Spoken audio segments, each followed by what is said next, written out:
Welcome back to the Don't Mom Alone podcast. I am your host, Heather McFadden, and this is the place where I'm going to walk alongside you, and I'm going to connect you with people and resources so you know that you don't mom alone. In this episode number 321, I have the privilege of introducing you to my friend, Shundria Riddick. Well, we hear that, Joy, Jesus first, others second, and yourself last. We hear that. Right. So often. Growing up in church, I heard that so much. But I think that we can enter friendships when yourself being last is the theme, where your feelings aren't considered, where you can't go and get support in that relationship, or you are often insulted or looked over in that relationship. So there are maybe, even if it's a ministry relationship where you're not acknowledged, where you're not thought about in certain decision making, even in those situations, if you feel as though you're unable to be present in that relationship, that's a problem. I know this year of podcasts, I've had a lot of psychologists and licensed professional counselors on the show, but I kind of feel like after the year we've had that we need all the help we can get. So I'm super thankful that licensed professional counselor Shundria was available to chat with us about a topic I have discovered y'all may need a little more support in, especially recently. So we're going to talk through, how do you navigate friendships? How do you set good boundaries? How do you test the health of a friendship? And then when a friendship is broken, whether through circumstances or through miscommunication or just a mismatch, where do you go from there? Shundria has great advice for us today. She has such a calming presence. And please stick around at the end because she offers something that I feel like is a great midpoint between where you are now, whatever you're stuck in, and full professional counseling. It's an offering she provides free, and I want to make sure you get connected with that great resource. All right, let's get right to my conversation. Here we go.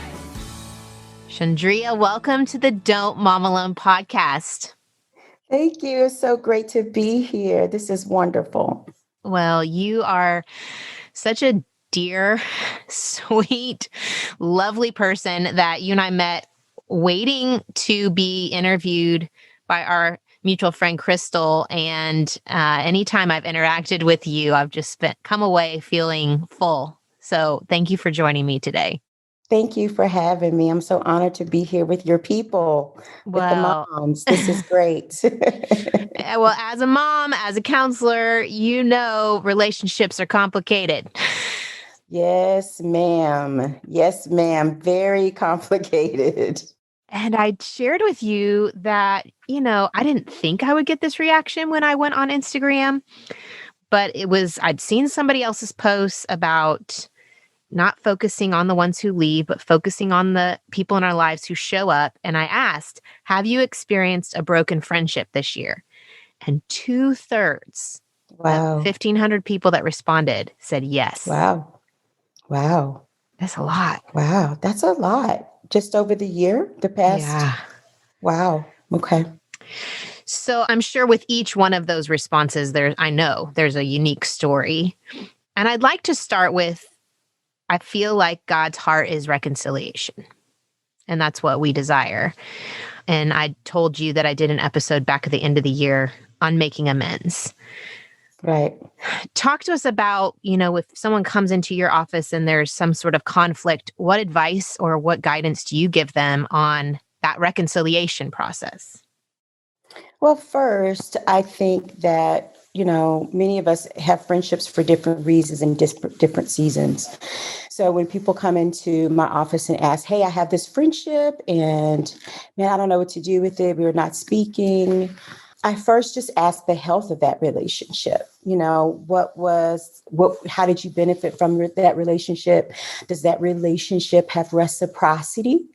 Did you feel supported in that relationship? Or did you feel isolated in that relationship? Did they offer space for you to be yourself? Were you able to set boundaries in that relationship? We usually test the health of the relationship first, because sometimes relationships that end, it's okay. And sometimes people can go separate ways and it's fine. You don't have to carry the burden of that relationship. So the first thing I do really is test the health of that relationship. I love all those questions. I kind of want all those written down. Oh, my stars. That is so good. Is there some sort of, not algorithm, that sounds too scientific, but when we're considering the health of relationship, I think the Christian messaging we get is that it's not about me. I should be, all the shoulds. How should, quote unquote, we protect, and like what percentage of our friendship should be in a healthy place versus an unhealthy place? Like, are there, quote unquote, ministry friendships, ones that are more life taking than life giving? Well, we hear that, Joy, Jesus first, others second, and yourself last. We hear Right, that right. so often. Growing up in church, I heard that so much. But I think that we can enter friendships when yourself being last is the theme, where your feelings aren't considered, where you can't go and get support in that relationship, or you are often insulted or looked over in that relationship. So there are, maybe even if it's a ministry relationship, where you're not acknowledged, where you're not thought about in certain decision making. Even in those situations, if you feel as though you're unable to be present in that relationship, that's a problem. Yeah. Yeah. So as we work through, and look through our friendships and assess them, yourself last. Yes, you take care of people, you make sure that they're loved while you're in that relationship. But if you don't have footing in there, and you can't set a boundary where I didn't answer the call because I was busy with the kids, and that friend is upset because you weren't there at that particular time. If they can't honor what you have going on in your life, that's not a very healthy relationship. And we're not talking about one off, like you said. Is this No, like a no. theme? This is a theme. Yeah. This is a constant. This is how you have to walk on eggshells during the relationship, because you feel kind of off centered. You really don't know what the reaction is going to be. Or like a mismatch of expectations. Mismatch, just exactly, of expectations. Yeah. Exactly. So the expectation is we talk every day. Your expectation is I don't even talk to my mom once a week. So Exactly. I'm seeing it for myself. So, okay. So you sit down with them and you say, what is the health? And you analyze all those things. And I really do want them all written down because that was such a great list. And then what? And then once we figure out if it's a healthy relationship, we do discuss ways that you can sit down with that friend and discuss maybe some differences, maybe some preferences that you have that were different than the other person. And we just kind of make sure that you both set boundaries in that relationship. How do you set boundaries in a healthy relationship? You can say, I don't like anyone shouting. Or if we're arguing, if we have a conflict, we don't have to go straight to anger. I would like to talk. I'm not a person that yells if that person's a yeller, or, maybe I need a couple of days if I'm sick, or, things like that. You have boundaries about in your life. When all of my kids are home and we're all sitting around dinner table, I don't answer my phone. So after a certain time, so you sit down and really talk with your friends about what's going on with them and what are the hard parts in their lives and what places they would like you to honor in their lives and places you would like them to honor in your life. That's good. I'll share too a phrase that I learned through my little life team is asking or sharing, this is how I'm experiencing you. Can you share with me how you're experiencing me?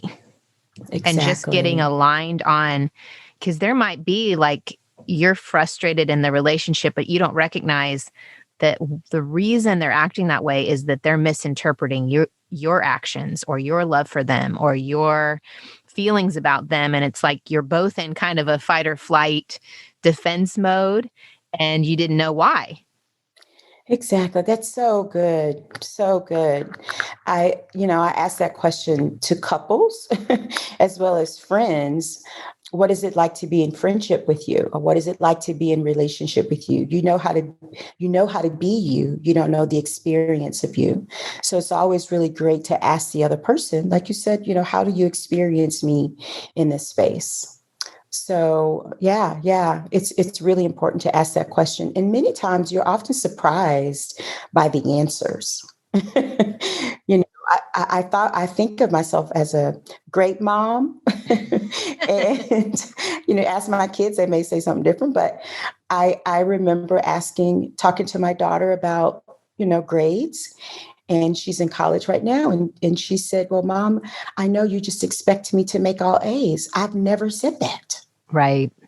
I've never, it never came out of her mouth. So, we had to really talk about her experiences, when we're having conversation, what she's hearing and what her experience is when she, as she walks away from certain statements I make. So it's always really important to ask that question to friends as well.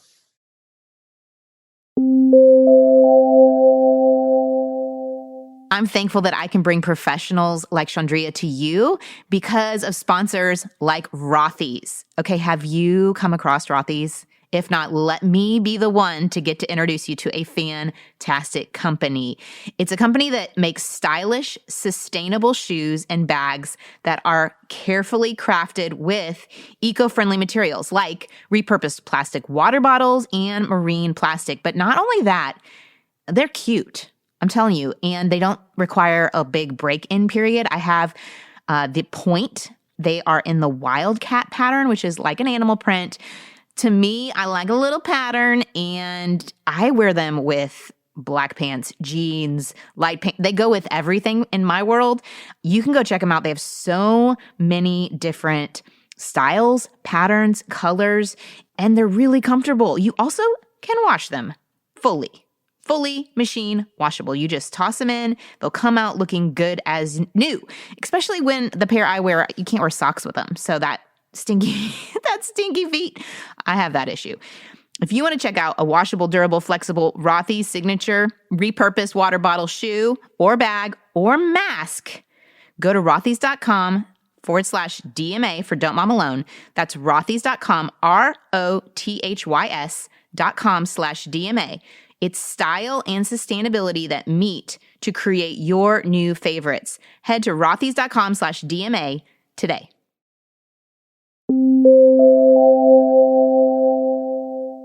So we're analyzing the health of the relationship. We're scheduling a time, which that is honestly, y'all, that's a really brave move. Okay.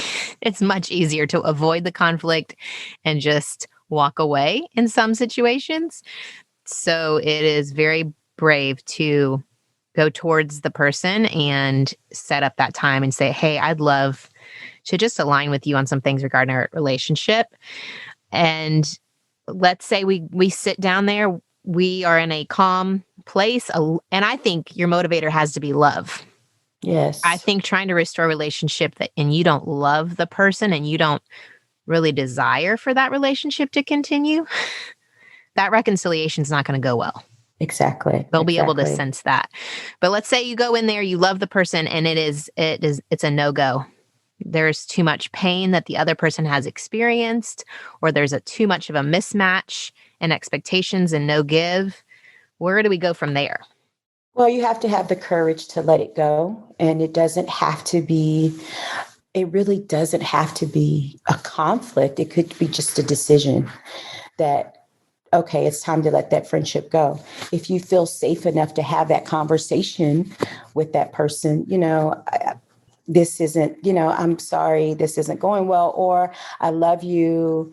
We're at different places in our lives. I had a friend that we had that conversation. We're at different places in our lives. And, if you need me, I'm here for you and your family. But right now, this is, where our friendship just kind of goes in different directions. We're at different seasons in our lives. I love you and support you, and I want the best for you and your family.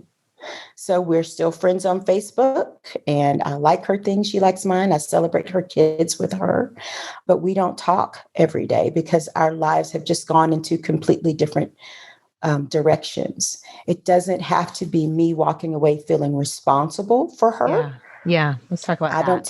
I don't take the responsibility for her when I walked away. What's those boundaries of even what's my part? I think that when I asked that question of the broken friendship in the last year, there was definitely some ownership of like something might be defective in me and I'm the reason this didn't work out, or just some pain of rejection possibly. So talk through that. Like, how could you encourage a gal who it is broken off? Maybe there wasn't a good conversation that happened in light of COVID. I just know a lot of a lot of division has happened, and then with the political climate and all that's going on, there's just been a lot of differing opinions that has led to splits and hurt feelings. Well, you can't blame yourself for other people's behavior. I can't accept responsibility for someone else's behavior or comments they make or feelings they have. Everybody, just like you, is responsible for their own, how they feel, in response to their feelings, what they say, how they behave. Everyone is responsible for themselves. So I can't take responsibility for someone else's behavior or their speech or their opinions. I can't take responsibility for that. So when I walk away, I do have to examine my own actions and my own behaviors when I walk away. And I do have to learn from that. But I can't walk away holding the whole pot with myself. Yeah, I think louder for the people in the back is what I'm thinking. Right. This is applying to the kids. This is applying to the everything, work and spouse and everyone. This phrase, Yes, we really, I love when everyone's getting along. I love relationships when they're working. And I want all of my relationships to be in a healthy space where it's working and everyone's supporting and loving on each other. But that can't be my goal for everyone. Everyone has, their responsibility of the goal, what their goals are in their relationship with you. So I can't assume responsibility for everyone's goal in this relationship. So I can have the best intentions and I can do the best I can. And they may not respond in the manner that I intended for them to respond. And but I can't assume responsibility for someone's reaction or their behavior in relationship. I have to let them be themselves. So when that inkling comes up where we want to blame ourselves or change their response, what is simply telling ourselves that phrase helpful? Like, what's something we could remind ourselves of in that moment? You can remind yourself that you are not responsible for their behavior. You're not responsible for their thoughts.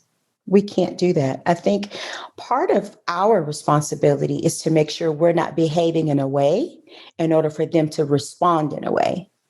We have to be authentic in our responses and our behaviors and friendships. And we're not trying to manipulate them into responding in a way that would favor us or trying to manipulate them into a certain thought or a certain behavior pattern that feels comfortable for us. So we have to question if we're desiring them to be themselves, or are we desiring them only to be in relationship the way we want them to be in relationship? That's big right there. That's real big. Yeah. If this friendship ends, we can't even control their response and how they maybe spread rumors or talk about us. But we can be responsible for our part and how much we talk to other people about it. Exactly. It's our responsibility. Our behavior is our responsibility. So a couple of the people that reached out in DMs mentioned that it's not just a friendship, it's a friend who's also family. How do we navigate that? Because it can't be this moving on in the same way. Although I know, you watch enough movies and you've got those stories of I haven't talked to my dad or I haven't talked to my sister in 8 years kind of thing. people do it. Right. I mean, how do we navigate that when it's friend, family? Man, it's so tough because there's so many other relationships involved. And sometimes you really need to, if you can, sit with that person and really try to have a one-on-one if you can. If you cannot have a one-on-one and it's kind of beyond the scope of sitting down, you have to make your decisions based on the health of the family. So unless it's a toxic relationship or abusive relationship, then there has to be conversations about how can we have relationships in the whole without having confrontations with this one particular individual. That's because you have to keep yourself safe emotionally and physically if that relationship is toxic or abusive. If this relationship is a disagreement and it's been going on for forever, there are ways that you can communicate with family and be in the same space without requiring everyone to come to your agreement or requiring the people around you just to not like them because you are in conflict with them. You can share a space where there's mutual respect, but there doesn't have to be conversation. It doesn't have to be, we're buddies now or any kind of interactions that aren't genuine. What are some of those ways you can talk to them in that space? In that space, you can just say how you're doing or how are things going with you and your family, and that's it.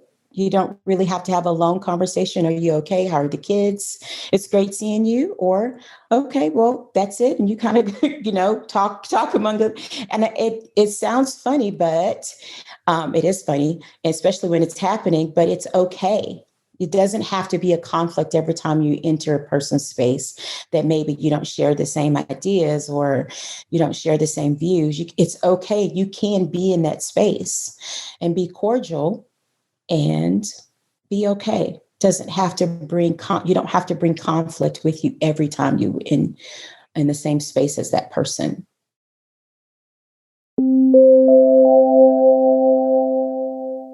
Another great sponsor helping make this show possible is Thrive Market. And y'all have heard me talk about them before. What makes Thrive Market so great, besides, of course, the delivery to my home that I don't have to go to one more store to get the kind of healthy food, snacks, body care, home products that I need, is that it's this membership. So you pay for the membership and that kind of guarantees access to products at a discount. And these are fantastic products that you can, if you're on a special diet, maybe keto, paleo, gluten-free, vegan, non-GMO, fair trade, whatever it is, you can search by your diet.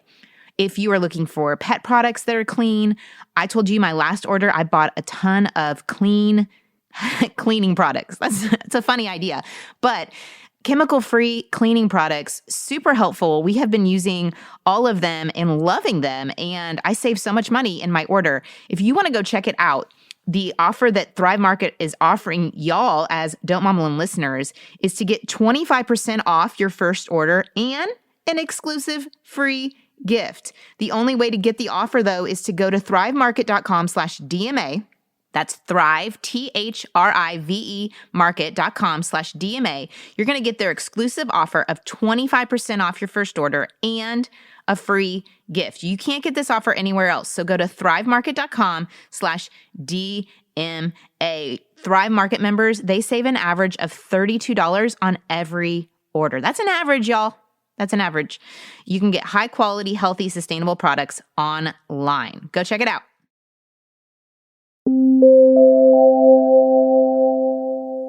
Okay, a question just came to my mind, and this is really complicated, Shundria.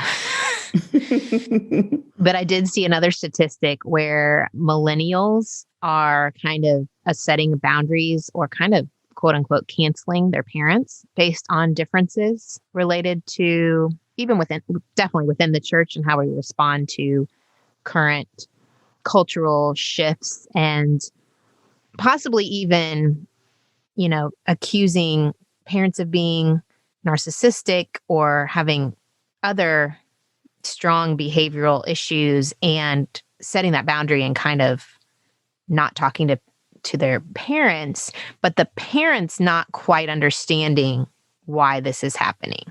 Does that make sense what I'm saying? So the millennials like, you have hurt me here. We disagree here. I'm setting up a boundary. I'm seeing a counselor and they're telling me you're not healthy. You're toxic for me.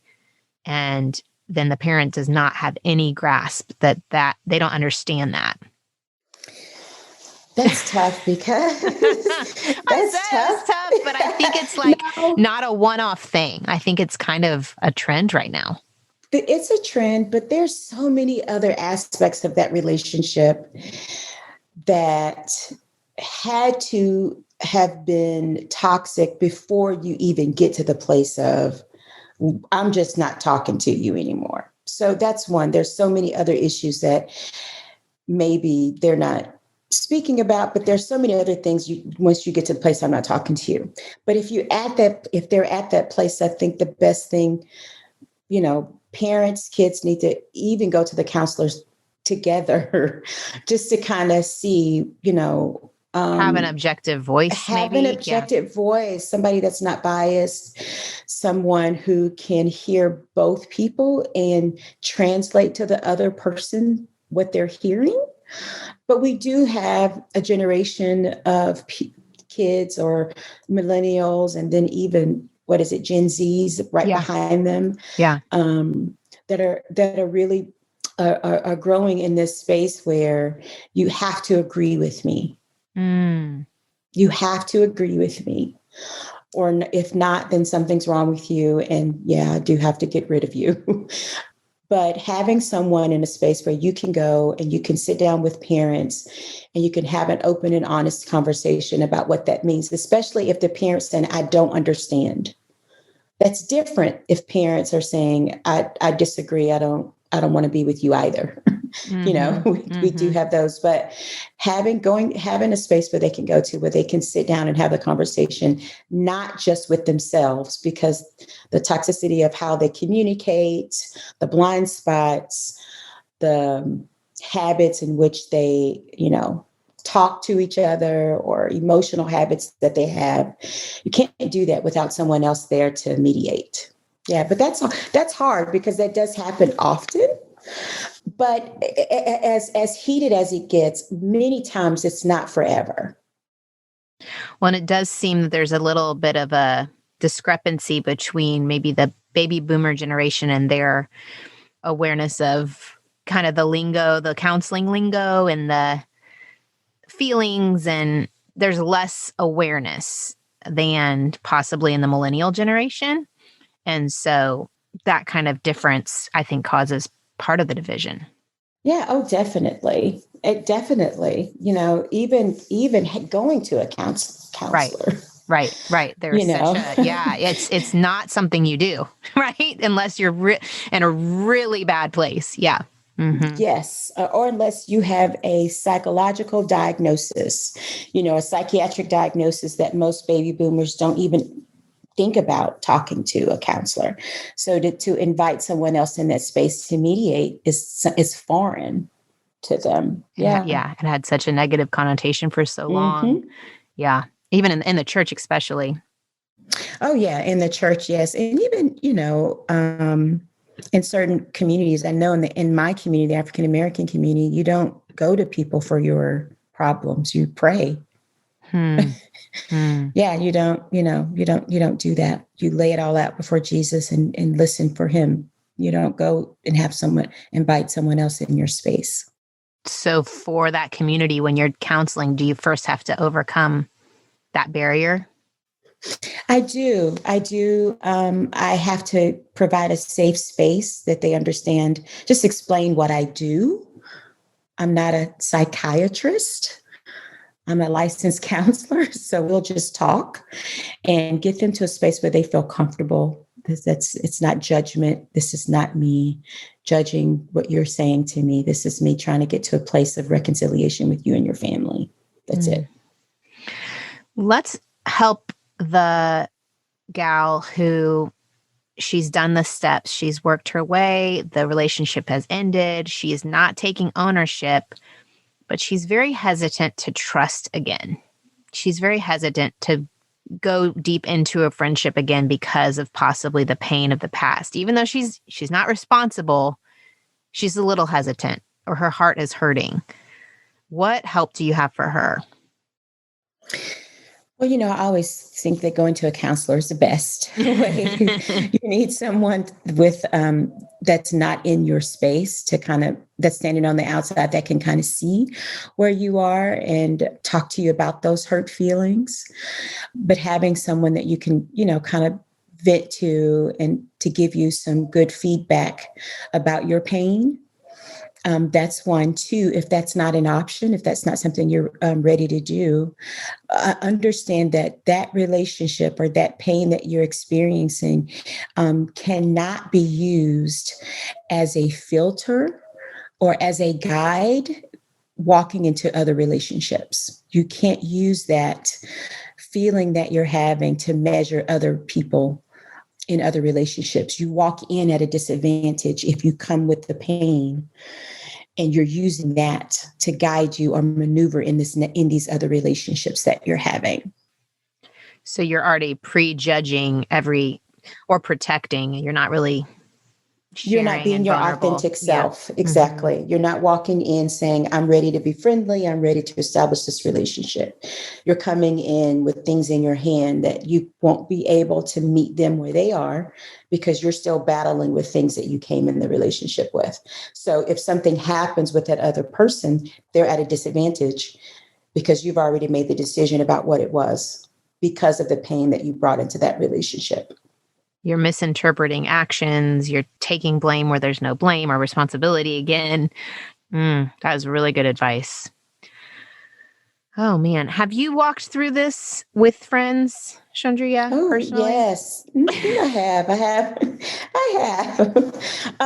Yes, I have. I have, like I mentioned earlier, I have a friend that I just knew we were going to walk through this life from, the rest of our lives. We were just going to be friends for forever. And just the direction of my life and direction of her life. And there are some tendencies that she had in her communication that I didn't enjoy. So when we would have conflict, I was often very reserved because I was hesitant about her response. So because I knew the kind of person she was, I saw her in other relationships. And so, I was very hurt by some things that were done. However, we did sit down and have we had a conversation. We met. It took maybe a year. Sometimes when you have these relationships and they end, it's not something that you can go back the next week and say, okay, we need to talk. Sometimes there's time and space that can happen. Yeah. So we didn't talk for almost a year, and then we met for lunch and had a conversation and agreed that the friendship was over. It was done. And we agreed that we would celebrate our kids. And because, we were raising kids we were in some of the same things, that we would celebrate them and we would celebrate each other's accomplishments. But as far as ongoing talking on the phone and hanging out and lunches and traveling and things that we were doing together, we don't do anymore. It hurt. It was hurtful. I had to grieve that relationship. I had to grieve my expectations, that the plans that I thought we would have together and things that I thought we would do together. I had to grieve all that. And that was hard and that was sad. But it was for the best. So sometimes you walk away and you don't have these great feelings. You don't, okay, great. We're going to, it's fine. Sometimes you walk away and it's sad and you grieve it and you miss it, but it's grief, and you have to walk through that and you heal, but it's still not a place in your life where you say, oh my gosh, that's great. Wasn't. Yeah.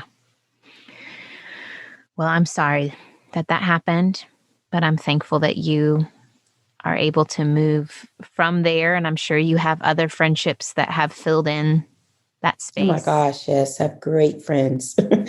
Great friends. Yeah. And, walking away from that taught me a lot about myself. I didn't just look at her.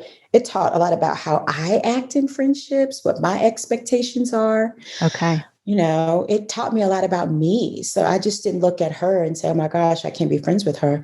I had to really look at how I maneuvered in that relationship as well and what hurt her she had hurts as well.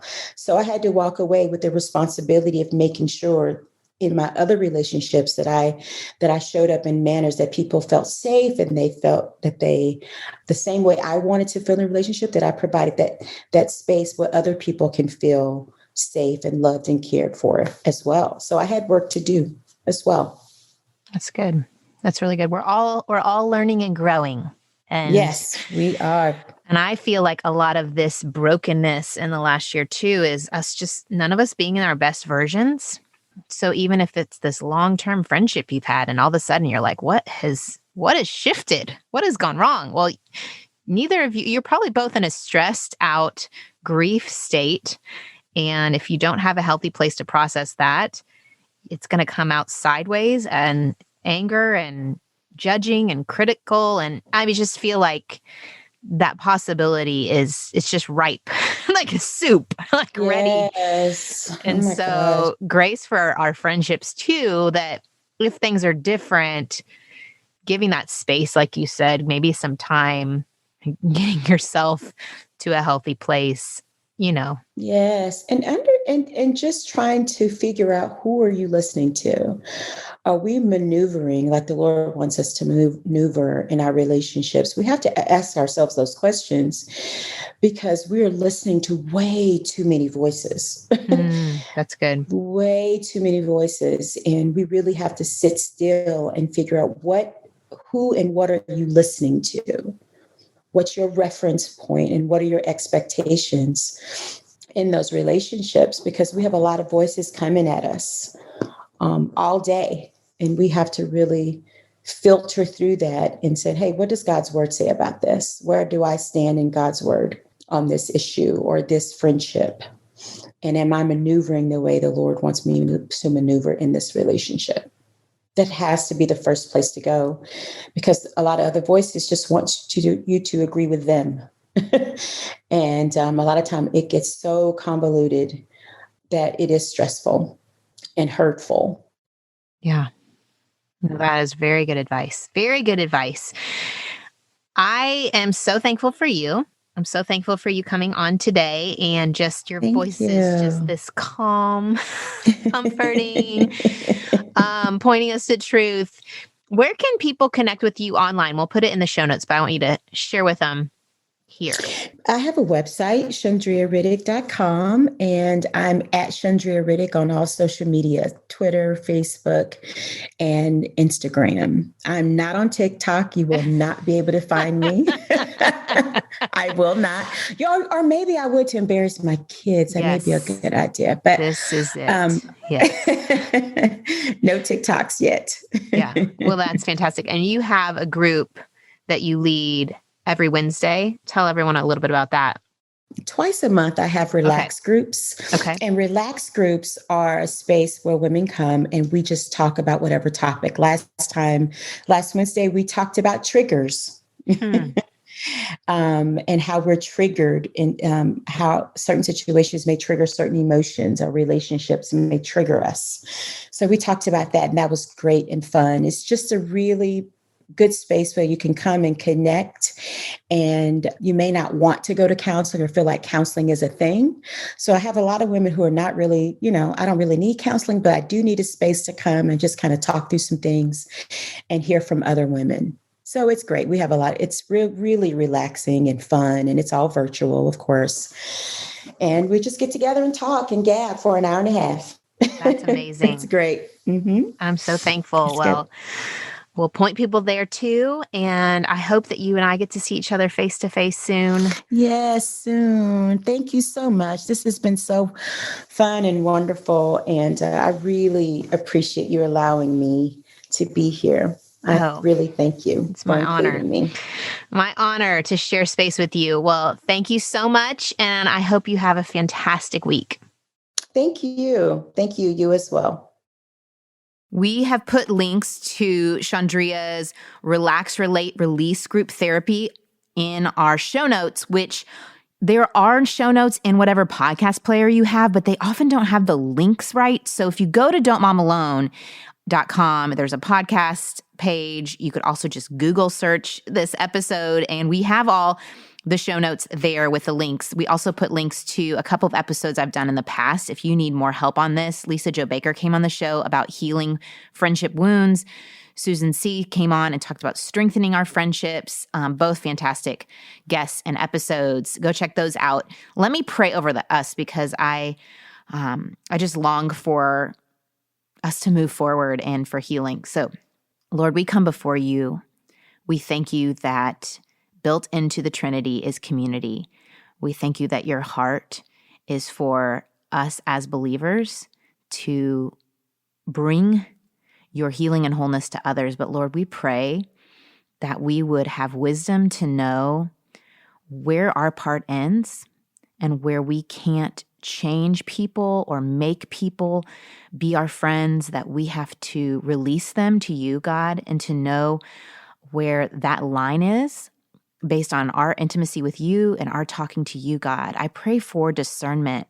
I pray that friendships won't be ended in haste because of pain and hurt. I pray for unity where unity is possible, but I pray for confidence to know with your leading when it is time to move on to the next relationship.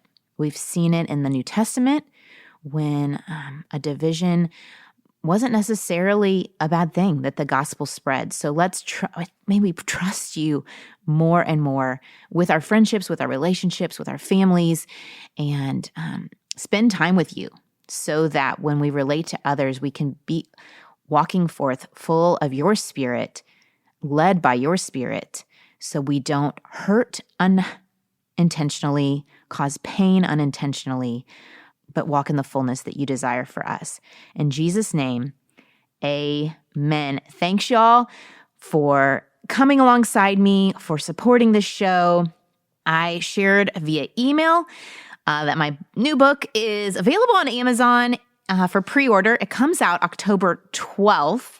And I also shared on Instagram the graphic, the book cover, and a little bit of the background story of this journey to actually releasing a book. And just the love and support and kindness that I received back was a bit surprising, and I'm so grateful. I'm honored. I'm honored to have y'all on this team with me. So thank you for that. And if you want to go check out the book cover and order a copy, you just go to Amazon and search Don't Mom Alone and you'll find the book. So thank y'all, and meet me back here. I have the privilege of introducing you to a fantastic couple, Jeffrey and Amy Ulrich.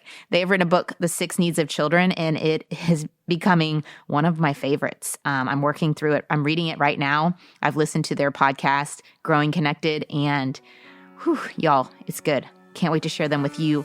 Meet me back here next week. Adios. I hope you enjoyed this episode of the Don't Mom Alone podcast. If you're wanting to connect with more people and more resources to help remind you that you're not alone, head over to don'tmomalone.com. That's where you'll also find show notes with any links mentioned by our guests. Most importantly, I want you to know the good news, the great news that you're not alone because God has promised to always be with you. With faith in Jesus Christ, the one who died for you and rose again, Jesus said when he left, he was going to leave a helper, a comforter, to be with us. God in us. Moms, that's superpower. So while you're washing dishes at your kitchen sink, while you're driving to and from work, while you're feeding that baby late into the night, while you're cleaning sticky floors, God promises to be just as present with you as when you're worshiping in a church pew. As it says in Zephaniah 3:17, the Lord your God is with you. He is mighty to save. He takes great delight in you. He will quiet you with his love, and he will rejoice over you with singing. Now that's good news. Have a great day.